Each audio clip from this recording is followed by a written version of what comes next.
Hello बच्चों, नमस्कार। मैं हूं विपिन और स्वागत करता हूं आप सभी का अपने परिवार विपिन स्टडी क्लासेस में। दोस्तों, ये बुनियाद बैच का विराम चिन्ह का जो अभी चल रहा है ग्रामर का पोर्शन, उसमें हमारा दूसरा लेक्चर है।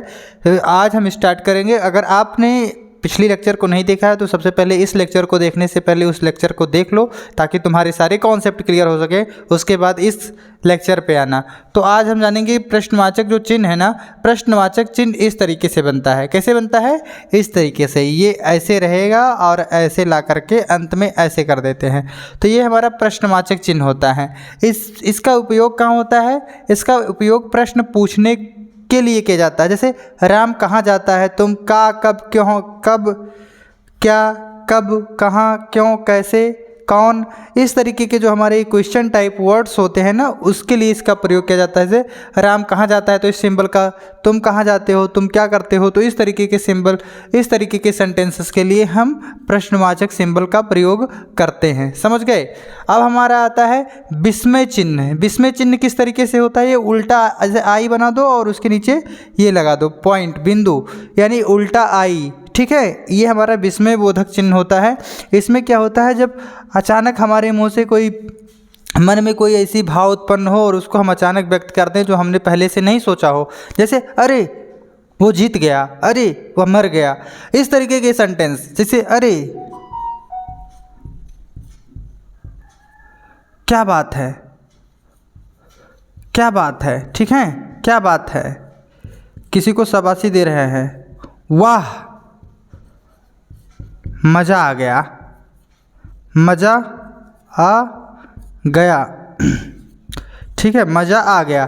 तो इस तरीके के जो हमारे होते हैं, ये हमारे विस्मय बोधक चिन्ह हैं और इसका प्रयोग हम जो हमारे मन में अचानक भाव उत्पन्न होता है उसके लिए प्रयोग करते हैं। एक हमारा होता है संबोधन चिन्ह। संबोधन चिन्ह और विस्मय बोधक चिन्ह दोनों चिन्ह एक ही तरीके से होता है। संबोधन का मतलब होता है जब हम किसी को बुलाते हैं, जैसे राम, श्याम, इधर आओ। जैसे मैंने बोला राम, राम, तो इसके ऐसे लगा देंगे।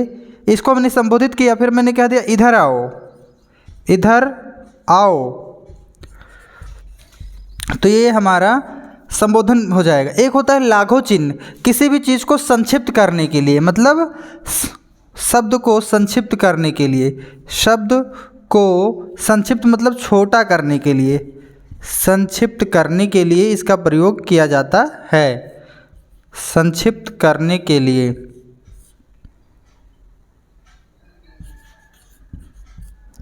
करने के लिए, संक्षिप्त करने के लिए। जैसे आप सभी लोग देखते होंगे लिखा होता है डॉक्टर, तो डॉक्टर को हम किस तरीके से लिख देते हैं? डॉक्टर, ऐसे करके एक छोटा सा ये बना देते हैं। आपने बहुत देखा होगा। फिर जैसे लिखा होता है, जैसे लिखा उत्तर प्रदेश, उत्तर, और फिर यहाँ पे लिखा है प्रदेश, तो अब हम उत्तर प्रदेश को किस तरीके से लिख सकते हैं? उत्तर, और यहाँ एक लाघव चिन्ह लगा दिए, फिर लिख दिए प्रदेश। और यहाँ पे भी आप अधिकतर स्टेट के नाम जब देखते हो, यूपी, एमपी, ठीक है, वीआर, आरजे, एचआर, तो जो हमारा शॉर्टकट होता है ना, ऐसे लिख देते हैं।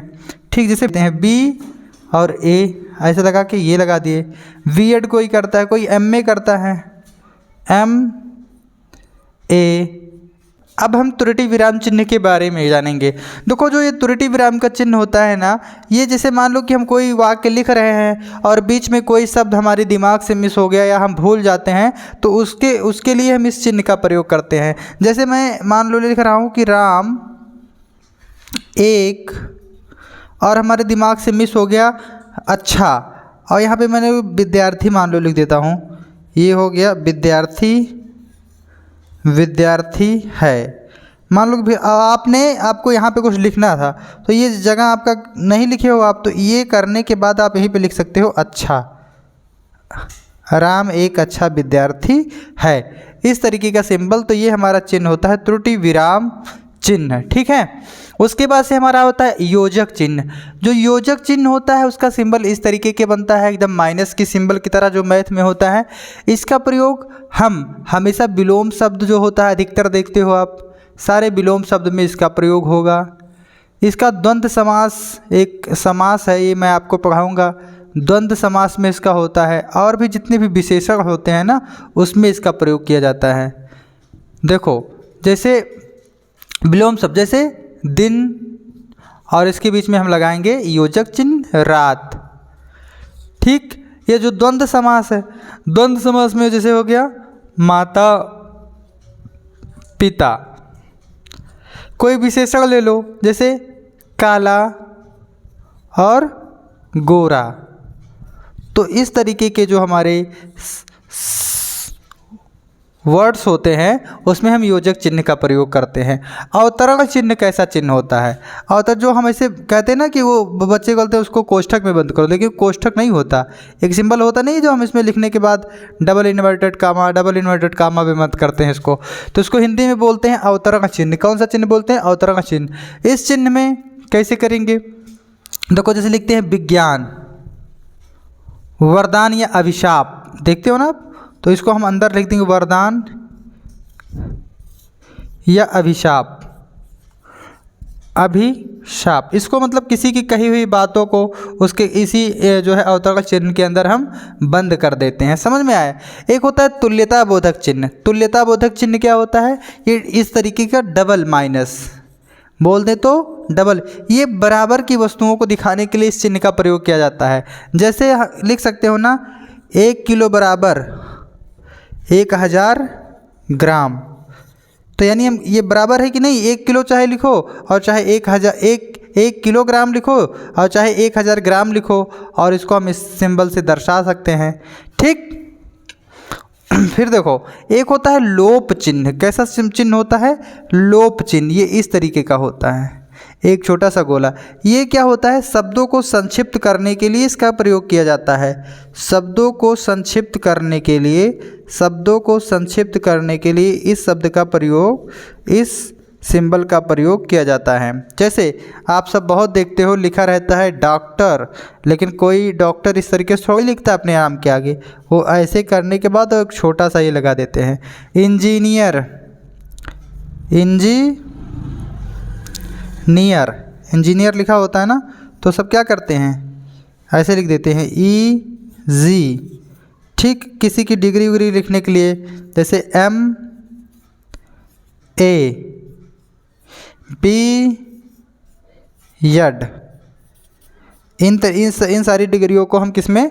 एक लोप चिन्ह के माध्यम से उस वर्ड को छोटा कर देते हैं। एक होता है हमारा पाद या तारक चिन्ह। पाद या तारक चिन्ह होता है जैसे इस तरीके का बना होता है। आपको कोई ऐसा वर्ड्स है जो आपको उसका समझ में नहीं आ रहा है, उसके बारे में कुछ अधिक जानकारी देनी है, तो उसके लिए हम इस चिन्ह का प्रयोग कर देते हैं और उसके बारे में विशेष लिख देते हैं। जैसे मान लो कि एक लिख गया जिज्ञासा, कहीं लिखा है, क्या लिखा है? जिज्ञासा, और यहाँ पे एक पाद चिन्ह बना है। अब इसका मतलब अपने इसके बारे में हमको बहुत तरीके से विस्तार से जानकारी देनी है, तो हम क्या लिख सकते हैं? जानने की इच्छा। इसके बारे में क्या हो जाएगी? जानने की इच्छा। जानने की इच्छा, उसके बारे में विस्तार से समझाने के लिए हम तारक चिन्ह का प्रयोग करते हैं।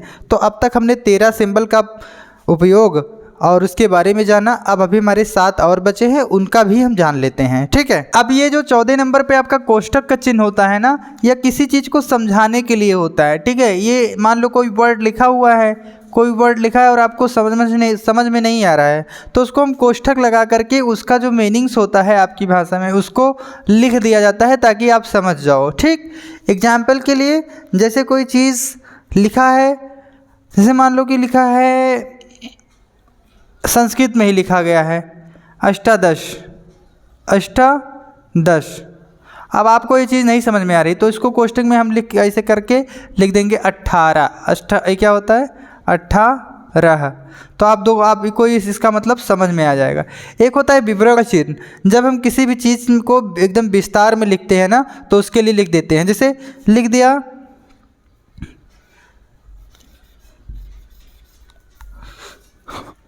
विज्ञान, ऐसे मान लो हमने लिखा विज्ञान, एक हेडिंग डाला, और हेडिंग डालने के बाद हम क्या करेंगे?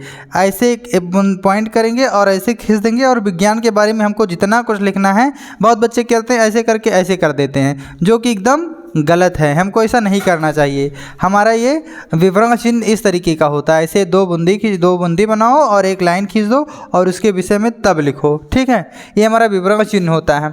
एक होता है निर्देशक चिन्ह या संयोजक चिन्ह। कैसा चिन्ह होता है? निर्देशक चिन्ह या संयोजक चिन्ह। ठीक। अब हमारा एक होता है अनुवर्ती या पुनरावर्ती चिन्ह। जैसे लिखा है ये आप सब बहुत इस्तेमाल करते हो। जैसे लिखा है राम बाजार जाता है, बाजार जाता है, राम बाजार जाता है। आप जानते हो कि सारा चीज़ मुझे यही लिखना है और बाद की चीज़ वही है। तो मान लो यहाँ लिख दिया सीता, जैसे मैं यहाँ लिख देता हूँ क्या, जैसे लिखा है रमेश।